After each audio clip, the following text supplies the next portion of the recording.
Bienvenidos a este programa de Cabeza con Andrés Roemer. El propósito es traer las mentes libres, pensantes, cuestionadoras, críticas, analíticas de esta nueva era, nuestro zeitgeist, los nuevos tiempos. Traeremos lo mejor del mundo para México y lo mejor de México para el mundo. El propósito, prosperidad. ¿Qué tenemos que hacer? Traer buenas ideas, innovación, traerlas a la acción. Este primer programa, nuestro estreno, que les agradecemos a todos ustedes que sean parte del mismo, se hace en alianza, como todos los que vienen, con la UNESCO, con el programa de transformación social de la UNESCO. Lo podrán ver, por supuesto, también por Amazon Prime. Recuerde, todos los domingos con nosotros. Y para este evento, porque hoy es el programa que estamos a partir del minuto cero corriendo al primer programa, hablaremos del ACDC. En la historia de la humanidad, sobre todo del occidente, la vida es antes y después de Cristo. Probablemente la vida familiar es antes y después de tener hijos. Pero en estos tiempos vamos a hablar de antes y después del COVID.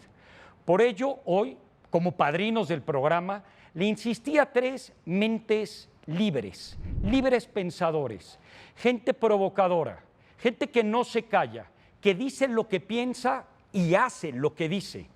Personas que probablemente van a estar ustedes de acuerdo o no de acuerdo con ellos, pero nos van a poner de cabeza. Tienen algo que decir. No solamente tienen las credenciales, sino tienen, por supuesto, la capacidad de poder generar preguntas para que todos nosotros podamos lograr prosperidad incluyente. Muchísimas gracias a ustedes tres por estar con nosotros en el programa. Es un honor tenerlos de padrinos. Muchísimas gracias, Martín, Ricardo, Tomás. Muchísimas gracias por estar con nosotros. Bienvenidos. Les agradezco de haber aceptado ser padrinos, aunque les tuve que insistir a algunos de ustedes, pero para nosotros es muy importante hablar hoy del año cero, del momento cero. Entre el antes del COVID y después del COVID, estamos viviendo una nueva realidad. Irnos a la distancia, ver las cosas desde el palco, observarlas y pensar, a ver, ¿qué hemos hecho mal? ¿Qué deberíamos haber hecho? ¿Qué podemos hacer todavía? ¿Cómo lo debemos hacer? Porque estamos viendo momentos sin precedentes. Le voy a pedir a cada uno de ustedes, que van a tener 30 segundos máximo, para que nos platiquen sus credenciales, para que la gente sepa por qué ustedes comienzan esta nueva era del zeitgeist en De Cabeza este programa. Muchas gracias, Martín, tienes la palabra. Bueno, en mi caso, Martín Barsavsky, buenas noches a todos. Estudié inmunología y biología por 4 años, iba camino a ser doctor, pero me descarrilé como emprendedor, me hice emprendedor en el sector de la salud. Actualmente dirijo la cadena de clínicas de fertilidad más grande de Estados Unidos, que se llama Prelude, y además dirijo una empresa que hace testeo genético de embriones que se llama Overture. Empezó la crisis del COVID y me llamaron del gobierno español y del gobierno francés. Trabajé en la aplicación para parar el COVID que se llama Corona Madrid y ahora vuelvo a estar dedicado a mis actividades. Muchísimas gracias, bienvenido, Martín. Tomás. Buenas noches, Tomás, por favor. Hola, buenas, encantado. Yo soy un ingeniero y ejecutivo de tecnología de Silicon Valley. Escribí algunos artículos sobre el coronavirus que juntos han acumulado más de 60 millones de vistas y fui el autor de la teoría El martillo y la danza, que ha sido adaptada como política oficial de varios gobiernos en el mundo, como Costa Rica, Alemania, y ha estado nombrada por otros países como Japón, como Argentina y una docena más. El tema es economía y salud. Ricardo, bienvenido, gracias, que la gente te reconozca, por favor. Gracias, Andrés. Pues soy Ricardo Salinas de México y presido el Grupo Salinas. Comencé hace 40 años mi carrera de un origen muy primario. Teníamos 1,500 empleados. Hoy tenemos más de 100,000 empleados, más de 100 compañías en 7 países. Y yo tengo el punto de vista económico y de desarrollo, y creo que de eso puedo hablar. Muchísimas gracias a los tres. Gracias a los tres por ser los padrinos de este programa. Martín, vamos a empezar contigo. Cada uno tendrá 3 minutos para decirnos ahora sí lo bueno, lo malo y lo feo, siguiendo a Sergio Leone del antes del COVID y algunas propuestas para lo que viene después. Tienes la palabra, por favor, Martín. Bueno, en mi caso, yo tenía un plan para nuestra familia de cómo protegernos de una pandemia que lo habíamos hecho en el año 2012. Y al principio del COVID, debo decir que mi familia, mi esposa, tengo 7 hijos, yo mismo estábamos todos muy asustados. Parecía que el 10% de la gente que se infectaba se moría. Entonces mi primera sorpresa fue cuando empecé a ver la increíble cantidad de diagnósticos que teníamos en la app. Era muchísimo más de lo que decía el gobierno. Y además era el 20% de los 4 millones de personas que usaron la app y sus otras apps en el resto de España. Entonces empecé a ver que la mortalidad era mucho menor de lo que yo pensaba, pero que era alta igual, que estábamos hablando de un serio peligro y una tragedia, pero que no era el 10%, ¿no? Entonces, y después empezaron a descubrir otro tipo de cosas con la mortalidad, como que la mortalidad, la edad promedio de los que se morían en España era 79 años y medio, y que solo el 1,5% de todos los muertos tenían menos de 50 años y el 92% de los muertos tenía más de 65 años. Entonces mis ideas fueron cambiando, como diciendo no podemos estar encerrados, no podemos estar en cuarentena indefinidamente, no podemos ni siquiera esperar en cuarentena hasta que tengamos una vacuna, porque la vacuna se atrasaba, y tenemos que encontrar una manera de salir de la cuarentena. Entonces la apuesta, porque realmente digo que fue una apuesta, cuando el presidente Macron me pidió que escribiera le diera un paper sobre cómo salir de la cuarentena y empecé a hablar públicamente sobre cómo salir de la cuarentena, lo hice diciendo yo creo que con distanciamiento social, con máscaras y con protección en ciertos lugares de hacinamiento, es decir, evitando discotecas, iglesias donde todo el mundo canta, se podía salir de la cuarentena. Y ahí empecé a cambiar y a proponer una salida de la cuarentena y una reapertura de la economía, porque sin economía no teníamos salud y no teníamos nada. Muchísimas gracias, Martín. Ahorita habrá tiempo de platicar realmente el caso particular de España en relación con el tabaco, en relación con realmente qué tanto la economía y salud y otros temas que te hemos escuchado, te agradecemos muchísimo. Tomás, una perspectiva muy distinta, 3 minutos.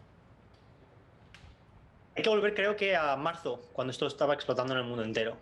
En ese momento había 4 países que habían tenido unas explosiones enormes de casos. Estaba China, Irak, Irán, Corea del Sur e Italia. Y el resto de los países se lo estaba tomando un poco a broma. Pero cuando mirabas lo que estaba pasando, tenías que tomar unas medidas agresivas. ¿Por qué? Porque los países que habían tomado medidas agresivas y tempranas, que eran China y Corea del Sur, habían sido capaces de controlar este virus. Es un virus que no se conocía, como decía Martín hace un momento, que no se conocía mucho y parecía que iba a matar a mucha gente. Entonces lo correcto era actuar rápidamente, porque la alternativa era la que estaba pasando en Italia e Irán, que es que la gente estaba muriendo como moscas. Eso es lo que hizo la mayoría del mundo, de hecho. Y esa decisión era la correcta en ese momento, con lo que se sabía. Ahora sabemos mucho más. Entonces, ¿cuál es la decisión correcta ahora? ¿Se debería dejar este virus correr un poco como hacen países como Estados Unidos, México o Suecia? ¿O hay que controlar el virus como han hecho muchos otros países? Entonces, la primera pregunta es, ¿se puede controlar? Y la respuesta es sí. Lo han conseguido docenas de países. Vietnam, Corea del Sur, Taiwán, Singapur ahora, Australia, Nueva Zelanda, España, Francia, Alemania, Estonia, Lituania, Noruega, Dinamarca, Italia, etcétera, etcétera. Más de 50 países lo han conseguido. La segunda es, ¿vale la pena? El otro problema es que no se sabe lo que va a pasar a largo plazo. Hay problemas de trombosis, hay problemas en los cerebros, en la sangre. Hay gente que lleva meses con el problema y no se le sale. Ha habido recaídas. Entonces, dejar este virus correr parece una locura. Entonces, creo que basado en lo que sabemos hoy, aún tendríamos que tratar de eliminar el virus. ¿Eso podría cambiar si cambian los datos? Si nos damos cuenta de que hay menos gente que muere o de que es incontrolable a largo plazo. Pero si no, deberíamos seguir manteniendo el intento de controlarlo. Luego hablaremos qué es esto de controlarlos y quedarnos adentro, o como dice más bien Martín, salir afuera, valga la redundancia. Y también muy interesante que tú dices que se empezó a morir la gente como moscas. Martín difiere. Queremos escuchar tu opinión, Ricardo. Muchas gracias. 3 minutos. Sí, gracias. Bueno, pues, ¿qué se hizo mal? Se creó una campaña de pánico a nivel mundial sin precedentes. Y esto se facilita pues, por la conectividad que hay hoy en día. Yo creo que es la primera vez que vemos los efectos nocivos del Internet, porque todo el mundo habla de las cosas buenas del Internet y el acceso al conocimiento, pero no podemos negar que también es una forma muy exitosa de sembrar dudas, pánico, fake news. Ahora, yo veo el otro lado. Todo el mundo está hablando del tema médico, del tema de la salud, pero ¿quién está hablando de las consecuencias en los seres humanos, del desempleo, de la pérdida de empresas, de la pérdida de trabajo, de la pérdida de ingresos? ¿Y cuál es el efecto de eso sobre los seres humanos y sus familias? Nadie está hablando de eso. Hay un desbalance completo entre el pánico que nos ponen, por un lado, por el miedo a contraer el virus, ¿no? 10% o 1% se van a morir, quién sabe. Pero por otra parte, tenemos el 100% de los desempleados viviendo en condiciones de precariedad. Y para mi país, México, donde la gran parte de las personas trabajan en el sector informal, ¿qué significa esto? ¿Y cuáles son las consecuencias sociales que vamos a tener que enfrentar cuando la gente no puede trabajar? Justamente ayer veíamos un testimonio desgarrador de una señora que lo levanta la policía y le rompen sus flores, va vendiendo flores, la pobre señora en la calle, le arrancan las flores, le quitan los pétalos y la tiran a la basura y se la llevan detenida. Y eso es una medida agresiva para que la gente no esté en la calle ganándose la vida. Entonces, yo creo que aquí, por un lado, vemos algo que es muy común, que es los gobiernos manipulan a la masa a través del pánico para poder hacer lo que ellos consideran conveniente. Y por otro lado, estamos viendo un fenómeno nuevo, que es esta hiperconectividad a nivel mundial, que efectivamente siembra y causa miedo en las personas. Eso fue lo más malo. Entonces, ahora, ¿qué se tiene que hacer hacia adelante? Pues pensar, ¿verdad? Por eso nosotros somos primates muy inteligentes, porque tenemos esta cosa que se llama cerebro, y nos permite anticipar eh, las consecuencias de nuestras acciones. Pero claro, cuando el miedo está sembrado en nuestra materia gris, pues se desconecta el cerebro y solamente jala el reptiliano, ¿verdad, Roemer? Así es. A ver, me gustaría escuchar, Martín, 2 minutos, en qué estás de acuerdo, desacuerdo con Ricardo, con Tomás, los has escuchado, y qué hay que aportar que no se ha dicho, sobre todo en este tema de política pública, de manipulación o no manipulación, y por supuesto, de la economía. Bueno, el tema de México, para hablar un poco más de México, es un tema que hay que considerar en el contexto del propio país. Yo hago mis negocios en Europa, en Estados Unidos, pero también tengo un hotel en México, en Tulum, y conozco un poco de la realidad mexicana.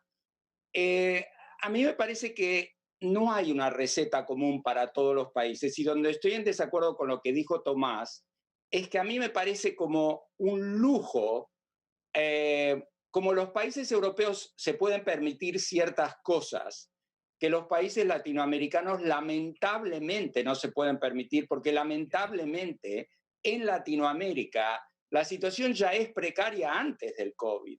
Entonces, hay un montón de gente que cuando uno le dice que se tiene que quedar en su casa, no tiene la casa que uno se imagina y que realmente la protege del COVID, no tiene una vivienda. Muchas veces hay gente que tiene algo que no, en el mundo, en Estados Unidos y en Europa, no sería considerado una vivienda. Entonces, si uno tiene que adaptar la situación para la realidad mexicana y la realidad argentina, por eso yo también hablé mucho en medios argentinos de esto, criticando la actitud del presidente, que es tan estricta, que lleva la cuarentena más larga del mundo, Alberto Fernández, y no logra frenar el virus por el tema de la precariedad, de lo que en Argentina se llama las villas, o las villas miserias, y en España se dice chabolas. Es muy difícil frenar este virus en ese contexto. Ahora, por el lado positivo, si se puede decir algo, es que este virus sí que mata por edad. Es triste, pero sería mucho más triste si matara como la pandemia de 1918, que la edad promedio era 28, no 79. Martín, y ahorita lo voy a hacer con cada uno de ustedes. Se habló aquí de las políticas públicas y lo que infunden. Si bien, y que me corrija también Tomás, de los países que por 1 millón de habitantes más gente ha muerto es en España. Pero si lo comparas realmente con la gente que ha muerto por el tabaco, y también en el tabaco hay gente que fuma y que pasivamente enferma a otros. ¿Realmente qué es lo que hay detrás de todo esto y cómo tú lo puedes entender en perspectiva que conoces Estados Unidos, España y Argentina y ahorita llevamos con cada uno de los demás? El rol de los gobiernos es proteger a la gente, sí, pero no protegerlos al punto de prohibirles un montón de cosas que quieren hacer para ganarse la vida. Entonces es un tema muy complicado decir que la única, como que esto es un mundial y el que tiene menos muertos de COVID gana. No es así, hay otras cosas en la vida. Exacto. Muchísimas gracias, Martín. Tomás. En una situación en la que no sabes nada y hay unos casos que están subiendo exponencialmente, no los puedes controlar, aplicas el martillo, que son esas medidas agresivas de cierre de la economía. Eso es muy costoso. Tú no puedes mantener eso durante meses, como mucho durante unas semanas. Corea del Sur demostró que podía hacerlo en 3 semanas, China en 7. Un país que lo gestiona bien, en unas pocas semanas es capaz de completamente destruir la curva de los virus y reducir enormemente la cantidad de virus que hay en el país. Y luego viene la danza, que es un momento en el que es mucho más difícil, técnicamente es mucho más técnico, en el que tienes que ir reaccionando a la situación con medidas mucho más técnicas que son capaces de aislar a las personas que están infectadas solamente, no a todo el país, y solo a ellos se les identifica y se les aísla. Entonces, son medidas como, por ejemplo, testeo, rastreo de contactos, aislamientos, cuarentenas, mascarillas, educación pública, higiene, física, distanciamiento físico, limitaciones de viajes, limitaciones de grandes aglomeraciones. Esas son las medidas que hay que tomar, no el cierre de la economía. El cierre de la economía se tiene que evitar. Tomás, entonces entendemos bien, para ti el martillo es ahorita te encierras en tu casa, se hacen todas las pruebas posibles, tenemos un sistema de salud que le pueda dar capacidad de infraestructura a la crisis y después viene la danza, que es ir saliendo con base en lo que estamos haciendo. Mi pregunta es, que tiene que ver un poco con lo que acaba de decir Martín. Hay países y hay zonas donde el martillo, por más que queramos, o ni va a tener el sistema de salud óptimo, y por el otro lado, cada día que uno se queda con el martillo, se empieza a morir gente por esas razones, o empieza a haber crimen, o empieza a haber desempleo.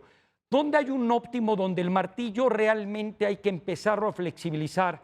Porque no vas a poder lograr lo que tú pretendes y la economía es parte de la ecuación. El martillo es muy, muy duro. No hay que mantener el martillo durante mucho tiempo. Lo que ha pasado en Argentina, por ejemplo, es muy triste.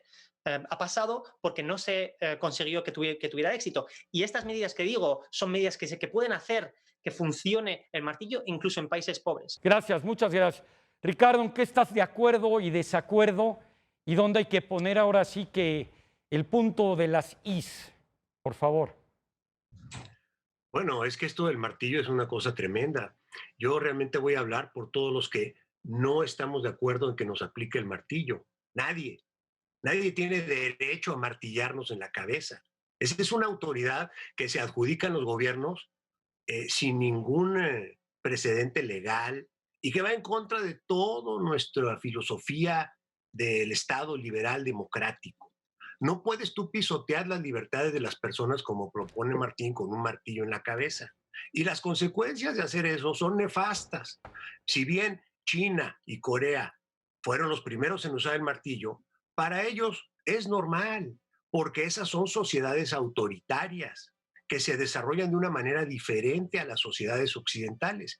Y si algo hemos comprobado a través de la historia, es que los grandes progresos, las grandes innovaciones que nos da Occidente son creadas precisamente por la ausencia de martillos y por la libertad individual que cada quien tiene para ponerse creativos, proponer soluciones, unas funcionan, otras no funcionan, y eso nos lleva a una evolución y a un progreso constante. Este autoritarismo que le cae encima a millones y millones de personas en todo el mundo es malísimo para el progreso y para el bienestar de la gente.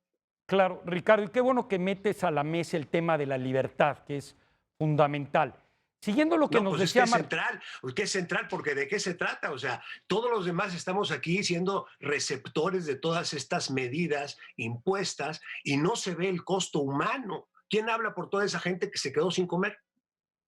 y claro, y siguiendo lo que decía Ricardo, es pregunta para ti, Martín, en ese sentido, que además, como política pública de imponerte este tipo de cosas, algo fundamental del virus es que sí discrimina. Discrimina por edad, discrimina por gente que tiene un problema inmunológico vulnerable, discrimina por zona donde hay áreas de contagio y no las hay, discrimina, por supuesto, en términos de qué tan grave te puede pasar, porque muchísima gente hasta además es asintomático. Y la realidad con base en ello es que la política pública que se está haciendo no está discriminando de esa manera. Estamos tratando igual a los niños que a los adultos, que a la gente mayor, a la gente que, por ejemplo, tiene una enfermedad que no la tiene. ¿Qué política pública en ese sentido para hacer un equilibrio entre, por supuesto, respetar tu libertad, pero también cuidar al prójimo, tú crees que deberíamos de hacer? ¿Estás de acuerdo con Martín que lo que es, sal a la calle, ponte tu mascarilla, toma tu sana distancia y la gente en qué circunstancias, que es así, por favor, si así lo desea, se guarde? En un país como México, la cantidad de muertos diarios que hay ahora en México es como si en España, porque en México hay 120 millones de personas, en España 47 millones de personas. En México se muere bastante gente y no quiero quitar la tragedia de esto, pero hay muchas otras tragedias también que ocurren en México, como estallidos sociales, violencia, dificultad para ganarse el pan. Y la gente que trata de ganarse la vida en México muchas veces lucha todos los días de su vida. Cuando uno, y no tiene la cantidad de meses de ahorro, y México no tiene un banco central europeo que te dice, quédate en tu casa y yo te pago, sí, claro, como los ERTES en España se llaman ERTES. Si México tuviera todo eso, yo estaría de acuerdo con lo que dice Tomás, pero México no lo tiene. Entonces la realidad de México es que el remedio puede ser peor que la enfermedad. Si uno aplica el martillo en México y encierra a todos los mexicanos, más allá del tema de la libertad y todo eso que lo podemos dejar aparte, pero puramente hablando como emprendedor, viendo cómo la gente tiene que ganarse la vida y hablando por lo que sé de temas médicos, me parece que es muy difícil, pero sí se le puede decir a todos los mexicanos que eviten las aglomeraciones, prohibir cosas como discotecas, partidos de fútbol y que usen máscara en el transporte público, pero que el resto vayan a trabajar y hagan su vida. Entonces yo estoy en el medio, digamos, de lo que me parece que tiene que ocurrir en México. Ricardo, siguiendo lo que dice Martín, que te preguntaba, para no echarle más leña al fuego, por lo menos de ese lado, una política de recomendación para que podamos tener un óptimo entre tema de economía y salud. Claro. A ver, claro, todos estamos a favor de la información que nos ayude a tomar mejores decisiones. ¿Quién puede estar en contra de ello? Inclusive nuestro presidente López Obrador ha sido muy enfático en que las medidas que ellos proponían como gobierno eran sugerencias, eran voluntarias. Nunca asumió el presidente la responsabilidad de decir esto se va a hacer así o le martillo en la cabeza. No lo hace. Lo que sí fue que ciertos gobiernos locales, estatales y municipales, eso sí que sacaron el martillo y el látigo y han maltratado mucho a la gente. Y ese maltrato no se lo merecen esas personas. Están tratando de salir adelante de una manera honesta haciendo su vida. Ustedes tres son emprendedores, son doers, han tenido la creatividad, pero sobre todo la capacidad de adaptabilidad. Martín, en muchas de tus empresas, desde la educación hasta la salud, las telecomunicaciones. Ricardo, que has roto varios monopolios y has trabajado en muchas áreas. Tú que eres un gran start-upper, Tomás. Ese es el momento de reinventarnos, lo que sigue. Por favor, Tomás, tienes 1 minuto para concluir, 1.5 minutos. Gracias. Sí, y parece que tengo muchas preguntas de otros temas que también tengo que tocar. Entonces, rápidamente respondiendo, hay una importante sobre la libertad.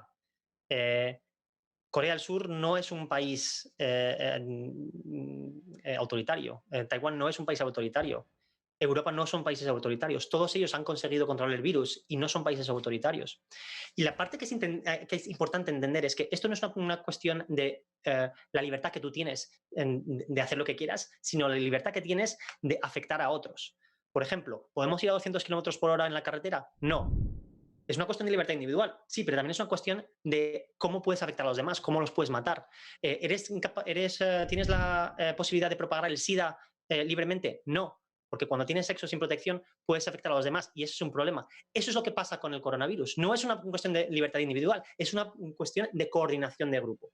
Y ese es el rol del gobierno. Cuando tienes problemas de que el incentivo de unos es un problema para otros, los tienes que coordinar. Y luego, yo no estoy diciendo ahora que haya que aplicar el martillo. Eso era antes.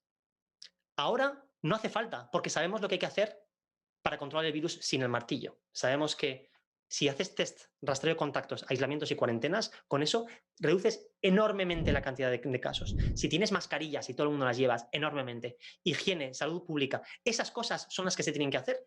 No son tan costosas. Y luego ves un país como México, por ejemplo, que ni siquiera lo está intentando. Yo creo que si uno se pone demasiado duro con esta pandemia en los países en vías de desarrollo, donde no se le paga a la gente por quedarse en su casa. Si uno le pudiera pagar por quedarse en su casa es otra cosa, pero en países como México, yo creo que México no podría respirar si le aplicaran el martillo, pero estoy contento que Tomás está de acuerdo y que no está diciendo que eso es lo que tiene que hacer México. Ricardo, 2 minutos para contestar o para hablar del futuro, lo que tú digas.